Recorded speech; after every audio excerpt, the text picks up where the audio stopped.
Peace, Black family. So a lot of people have been asking me to do a review on this documentary, Movie Pass, Movie Crash. And I'm not going to give the movie away, but all I'm going to say is, in the system of racist and white supremacy, the 4 Ps are never distributed equally: power, prestige, privilege, and punishment. When we understand those 4 Ps and how they work, we can navigate through the system of racist and white supremacy more effectively. But now, let's get into the movie. Unfortunately, there are people who are not cut out for the stress and anxiety caused in a startup. Ultimately, that was a decision that Mitch made, and it was one that we needed to back him on, or we felt we needed to back him on at the time. I reached out to Chris when they told me they were kicking me off the board. He didn't respond. Chris is such a sweet guy. The last thing he would ever do is fire anybody. So he said, "You deal with it." And so that's what I did. 2 weeks later, there was an email from Mitch. "We want to thank you for your services, but you're no longer needed at the company, and there'll be someone moving into your office next week." We were all just pretty upset. How do you fire Stacy Spikes from MoviePass? The founder of the company is leaving. That's not a good sign. He's like the heart of MoviePass.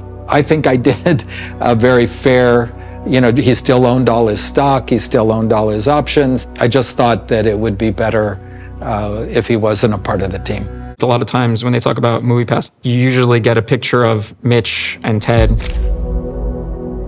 And that was like the thing that would like be spread to the media, right? MoviePass founders, Mitch and Ted. MoviePass founders, Mitch and Ted. But that's definitely not the case. That's Stacy and Hamé. Stacy and Hamé had built this company from the ground up since 2011, and when it finally found its groove with pop culture, it had already been taken over by 2 men, Mitch Lowe and Ted Farnsworth. Which is funny, right? You start thinking about it, right? Like 2 black guys come up with an app, they don't get any credit, but the 2 white guys do. It has white supremacy as an enemy. And they are not asleep.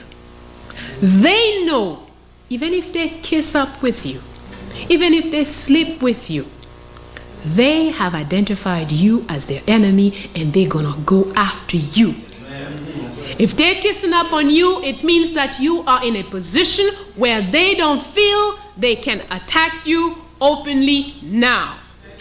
Great documentary, man. My heart goes out to those 2 brothers, man, who are the inventors of MoviePass. But until we understand, in the system of racist and white supremacy, the 4 Ps are never distributed equally. We'll always have situations like Straight Outta Compton, where Jerry Heller was ripping off Eazy-E and NWA. Or we'll always have situations like Cadillac Records. In conclusion, their moves and strategies will always be different, but their overall objective will always be the same.